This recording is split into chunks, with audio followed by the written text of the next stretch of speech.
الله جل جلاله عظیم احسان دے چنن یو ځل بیا مونږ او تاسو د الله جل جلاله په دې پاک کور کې په ماہ رمضان کې او د روزې په حالت کې د الله جل جلاله په دې کور کې راجمع شوي یو. رب ذوالجلال دې نن دلته زمونږ د حاضري او دا مسائل بیانول خپل عظیم بارگاہ کې په ډېر څه قبول او منظور کی. نن زمونږ فهمیدین کورس کې 21 نمبر درس کې بیان د صدقه فطر سرسایه باره کې.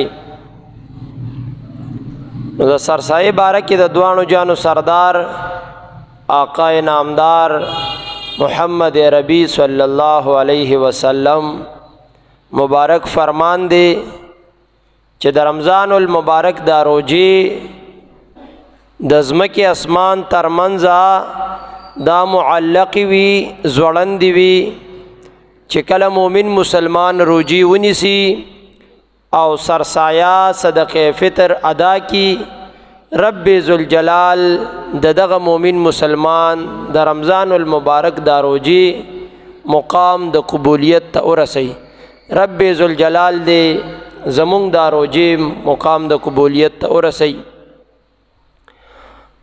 او دې کال 1443 هجری 2022 سال کې د غنمو د قیمت مطابق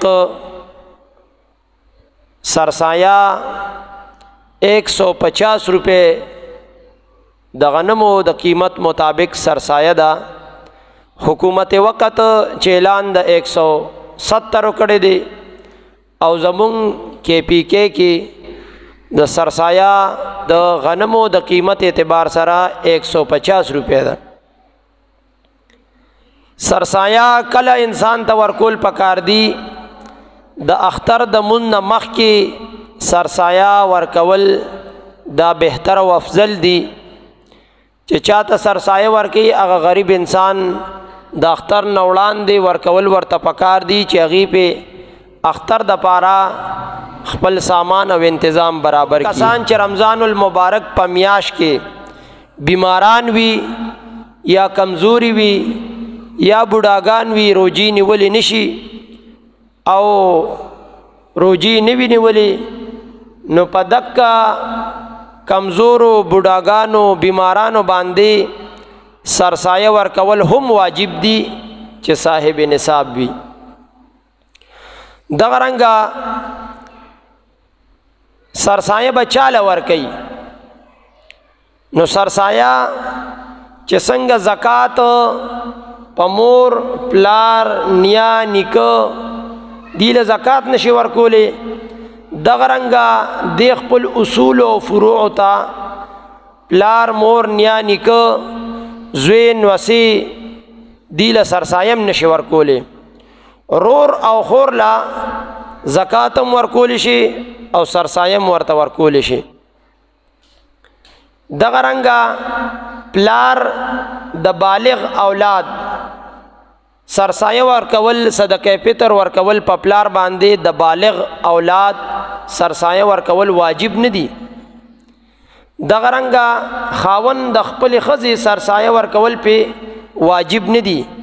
که د بالغ اولاد یا د خپل ښځې څوک سرسایه ورکوي نو به طور احسان او د نیکۍ په نیت باندې که ورکي نو درست دي خو واجب پې نه دي. دغه رنګه په زوی باندې په نوسی باندې د مور پلار د نیا نیکه سرسایه ورکول دا په واجب نه دي. خو که بچی رو لګي نوسی رو لګي د خپل نیا نیکه یا د پلار د مور په ځای باندې سرسایه ورکوي نو د نیکۍ په طور د احسان په طور باندې نو درسته او جایز ده.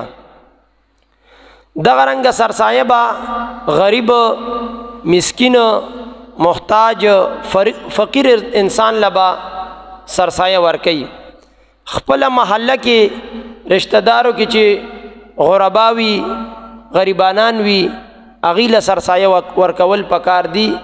بل وطن ته بل کلی ته وړل ندی پکار. بهتره دادا چې خپل چم گاون کې کم غربا دي، غریبانان دي، رشتہ دار دي، دی له سرسایه ورکول پکار دي. د سرسایه باره کې پلار په یو ملک کې پاتې کیږي او اولاد او بچی په بل ملک کې پاتې کیږي. پلار خپلم سرسایه ورکي او د اولاد سرسایه ورکي. نو په کم ملک کې چې پلار پاتې کیږي، کوم ځای کې چې سرسایه ورکي، نو د هغه ځای د پیسو اعتبار سره به خپل سرسایه او صدقه فطر ورکي. همدغه رنګ بچی په پاکستان کې پاتې کیږي، خو پلار په بل ملک کې پاتې کیږي او الته پلار سرسایه ورکي. نو بیا به د خپل بچو د کوم ملک چې پلار پاتې کیږي د هغه ملک د پیسو اعتبار سره به سرسایه او صدقه فطر هغه ورکي. دغه رنګه یو ورور دی د خپل خور یا د نور روریانو سرسایه او صدقه فطر ورکي، نو ورکول په واجب نه دي. که د نیکه په تور بطور احسان د خپل ورور د نور روریانو د خويندو سرسایه او صدقه فطر ورکي، نو بطور احسان او خېګړه کول شي او جایز دي. دغه رنګ دام یو پوره مسأله ده چې سرسایه صدقه فطر دا به غریب، مسکین، محتاج، غرباو، مسکینانو خپل چم گاون کې ورکول دي ته دا بهتر دي. کم مولا چې خپل ځانی مالدار وي، خپل کاروبار وي، نو بیا سرسایه داغه حق نه دی. سرسایه خو یو غریب او مسکین او لاچار محتاج انسان ته ورکول پکار. غریبانان دي چې هغې ځان له اختر د پاره خپل سامان او خوراک او خپل انتظام برابر کی. بعضی مولیان بیا زور ورتیا کوي چې سرسایه محله کې او بل غریب او مسکین لور کې، نو هغې وایي دا زمونږ حق دی.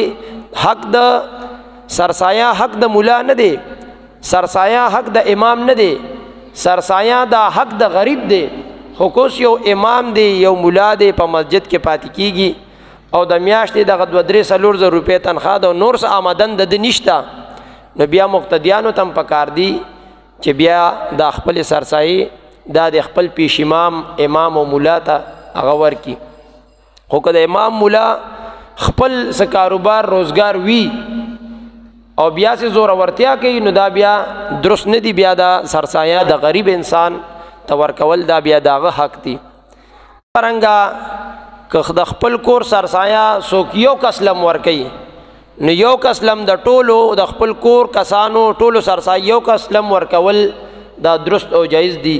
او کنه د خپل کور سرسایه خپل سرسایه په ډیرو کسانو باندې تقسیمي، نو په ډیرو کسانو لم ورکول دا درست او بهتر دی. رب ذوالجلال دې زمونږ دا روجي خپل عظیم بارگاہ کې قبول او منظور کی، او رب ذوالجلال دې مونږ او تاسو له د سرسایه ورکولو توفیق را نصیب کی.